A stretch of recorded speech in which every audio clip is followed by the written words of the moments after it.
मेरे प्यारे दोस्तों, स्वागत है आप सभी का आपके उर्जिक चैनल एसपीजा चैनल पे। और आज मैं आप लोग को सिखाने जा रहा हूँ मेरे प्यारे दोस्तों, क्वाड्रेटिक इक्वेशन का एक बहुत ही मजेदार क्वेश्चन है और इम्पोर्टेंट क्वेश्चन जो कि आपके एग्जाम में मेरे प्यारे दोस्तों ये पूछे जाते हैं। और ये अगर सीख लेंगे तो फिर आप लोग चैप्टरों के प्रश्नों को मेरे प्यारे दोस्तों आसान तरीके से अपने एग्जाम में भी कर पाएंगे। और चैप्टर के प्रश्न जो मैं अभी आप लोग को सिखाऊंगा चैप्टर 4.2 में, वो बहुत ही शानदार तरीके से आप लोग इसे सीखने के बाद कर सकते हैं।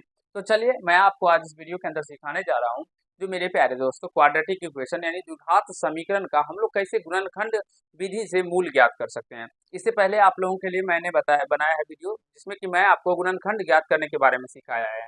यानी कि जो भी प्यारे भाई बहन नहीं देखे हैं तो उस द्विघात बहुपद का कैसे गुणनखंड ज्ञात करते हैं उसको पहले देख लीजिएगा, फिर आपको ये वीडियो बहुत ही मजेदार यानी कि बहुत ही अच्छे से समझ में आएगा। क्वेश्चन यहाँ पे देख सकते हैं, यहाँ पे लिखा गया है, चलिए मैं आपको हल करके समझाता हूँ। क्वेश्चन आप सभी देखेंगे तो यहाँ पे है एक्स स्क्वायर प्लस का एक्स स्क्वायर प्लस का 5x प्लस 6 इक्वल टू 0। मेरे प्यारे दोस्तों, हम मूल तीन तरीके से ज्ञात कर सकते हैं। एक तो गुणनखंड विधि से, दूसरा अगर हम बात करते हैं तो वो पूर्ण वर्ग विधि से हम लोग ज्ञात कर सकते हैं, और तीसरा होता है द्विघात सूत्र की सहायता से हम लोग ज्ञात कर सकते हैं। तो मैं तीनों आप लोगों को बताऊंगा। तो इस वीडियो में मैं आप लोगों को आज जो बताऊंगा उसमें मैं मूल ज्ञात करने के बारे में आपको सिखाऊंगा, जो हम लोग गुणनखंड विधि से कैसे मूल निकाल सकते हैं। नेक्स्ट टॉपिक जब आएगा आप लोगों के लिए उसमें मैं आपको सिखाऊंगा जो पूर्ण वर्ग विधि से हम लोग कैसे किसी भी क्वाड्रेटिक इक्वेशन द्विघात समीकरण का मूल ज्ञात कर सकते हैं।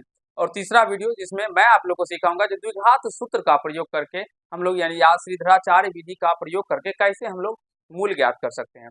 तो यहाँ से सबसे पहले ये आप सब समझ गया गुणनखंड विधि। इससे पहले भी आप लोग को गुणनखंड के बारे में बताया था। जो इसके लास्ट टर्म को इसके फर्स्ट टर्म से मल्टीप्लाई हो जाता है, ये 6x² हो जाएगा।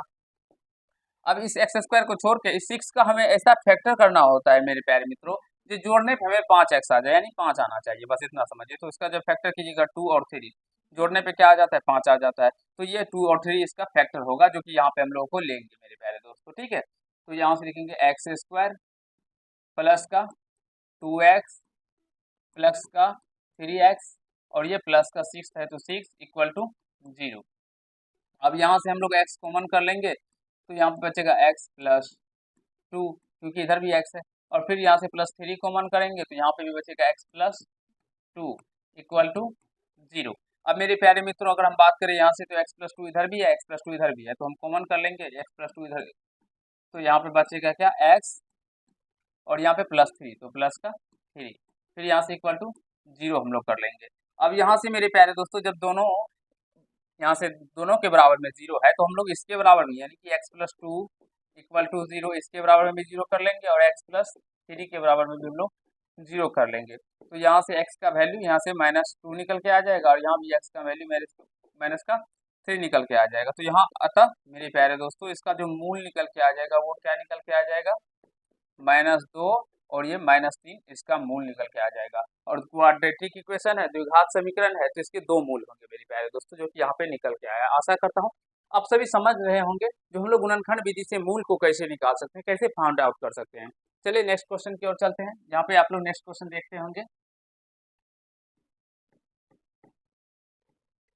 नेक्स्ट क्वेश्चन है एक्स स्क्वायर प्लस का 8x प्लस का 12 इक्वल टू 0। अब यहाँ से 12 का हमें इसको मल्टीप्लाई कीजिएगा तो ये 12x² आ जाएगा। अब 12 को हमें इस तरह से तोड़ना है जो हमें जोड़ने या घटाने पे 8x आ जाए मेरे प्यारे मित्रों। इससे पहले भी ऐसे प्रश्न आप लोग को सिखाए हैं मेरे प्यारे भाई, तो जरूर ही देखिएगा।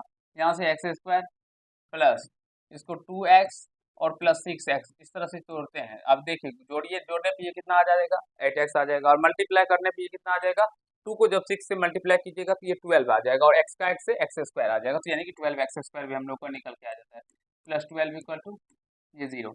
अब यहाँ से मित्रों x हम लोग कॉमन करेंगे इस दोनों में, तो x प्लस 2, क्योंकि x ही तो कॉमन आ रहा है, और प्लस इसमें 6 आ रहा है इन दोनों में, तो 6 को मिलेंगे तो x प्लस 2 इक्वल टू 0।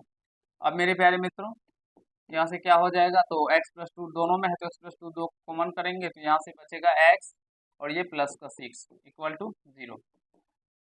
अब इसके बराबर भी हम लोग 0 कर देंगे, जब दोनों के बराबर में 0 है तो x प्लस 2 बराबर में 0, और x प्लस 6 के बराबर में भी मेरे प्यारे मित्रों 0 हो जाएगा। तो यहाँ से x का वैल्यू क्या निकल के आएगा, प्लस का 2 है, बराबर का इससे रहेगा तो माइनस में, और यहाँ पे भी प्लस 6 है, बराबर किससे रहेगा तो माइनस में 6। तो यहाँ से लिखेंगे अतः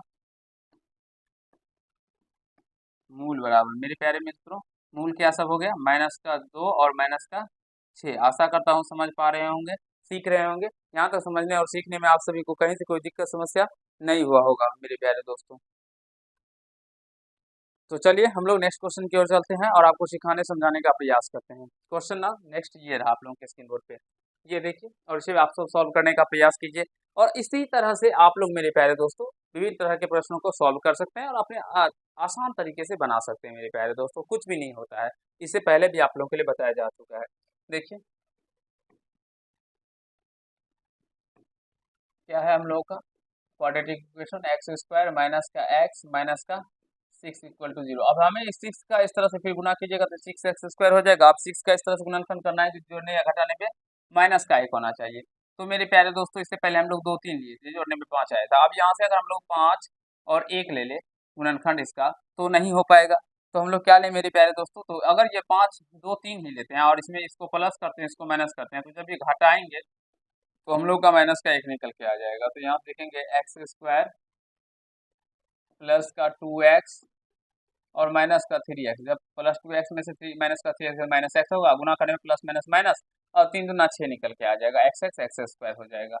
तो आशा करता हूँ दोस्तों समझ पा रहे होंगे, सीख रहे होंगे, कहीं कोई दिक्कत नहीं हो रहा होगा आप लोगों को।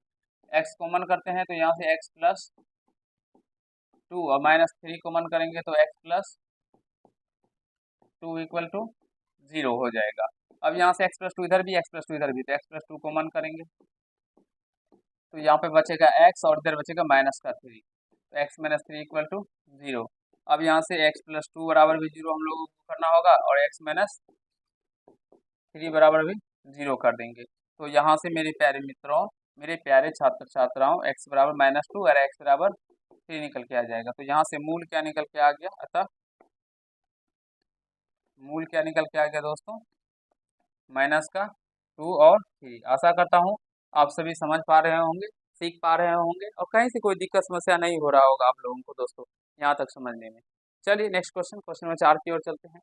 यहाँ से देखिए इसको कैसे सॉल्व करेंगे। 2x² प्लस का 7x प्लस का 5 इक्वल टू 0। इसको गुना कीजिएगा तो ये 10 हो जाएगा और 10 को इस तरह से तोड़ना है, जोड़ने में या घटाने पे 7 आना चाहिए। तो 2 और 5 ले अगर मेरे प्यारे मित्रों, जोड़ने पे 7 आ जाता है, गुना करने पे तो 10 आएगा ही आएगा। तो यहाँ से 2x² प्लस का 2x प्लस का 5x और प्लस 5 इक्वल टू 0। इस 7x को इस तरह से तोड़े हैं। अब यहाँ से अगर हम बात करें 2 कॉमन ले लें, 2x कॉमन ले लें मित्रों, 2x कॉमन ले लेंगे तो यहाँ पे क्या बचेगा, x² है तो x और 2x तो कॉमन ही आ गया तो यहाँ पे प्लस का 1 बच जाएगा। फिर उसी तरह से +5 कॉमन ले लें यहाँ से तो x प्लस यहाँ पे 1 बच जाएगा इक्वल टू 0। तो यहाँ से 2x+1 इधर भी है, x+1 इधर भी है, दोनों तरफ है, इधर भी है मेरे प्यारे मित्रों और इधर भी है, दोनों में से कॉमन लेंगे x+1 तो इधर क्या बचेगा 2x + 5 इक्वल टू 0। अब इस दोनों के बराबर 0 करेंगे यानी कि x+1 बराबर भी 0 करेंगे और 2x + 5 के बराबर भी हम लोग 0 करेंगे। तो यहाँ से x का वैल्यू माइनस का 1 निकल के आ जाएगा और यहाँ से 2x बराबर माइनस का 5 यानी x बराबर माइनस का 5 बटे में 2 निकल के आ जाएगा। तो मूल क्या निकल के आ गया मेरे प्यारे दोस्तों, अतः मूल क्या निकल के आ गया इसका -1 और माइनस का 5 बटे 2। आशा करता हूँ समझ पा रहे होंगे, कहीं से कोई दिक्कत आप सभी को नहीं हुआ होगा।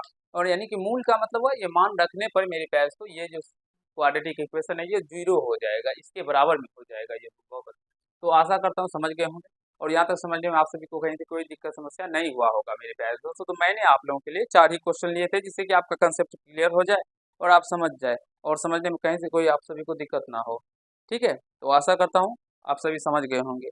तो चलिए आज के पार्ट में हम लोग इतना ही करते हैं। अगर आप लोग को ये समझ में आ गया हो तो वीडियो को लाइक कर दीजिएगा, कैसा लगा ये कमेंट कीजिएगा और चैनल पर नए हो तो चैनल को सब्सक्राइब करके बेल आइकन को प्रेस कर लीजिएगा जिससे मेरे हर एक वीडियो का नोटिफिकेशन आप तक पहुंचता रहे। और नेक्स्ट क्वेश्चन जब अभी लेके आऊँगा मेरे प्यारे दोस्तों उसमें मैं बताऊँगा आप लोगों को जो पूर्ण वर्ग विधि से हम लोग कैसे किसी भी क्वाड्रेटिक इक्वेशन का मूल ज्ञात कर सकते हैं। तो वीडियो पे बने रहिए और मेरे प्यारे दोस्तों सारे कंसेप्ट को सीखिए मज़ेदार तरीके से। चलिए आज के पार्ट में मैं आपसे विदा लेता हूँ, धन्यवाद।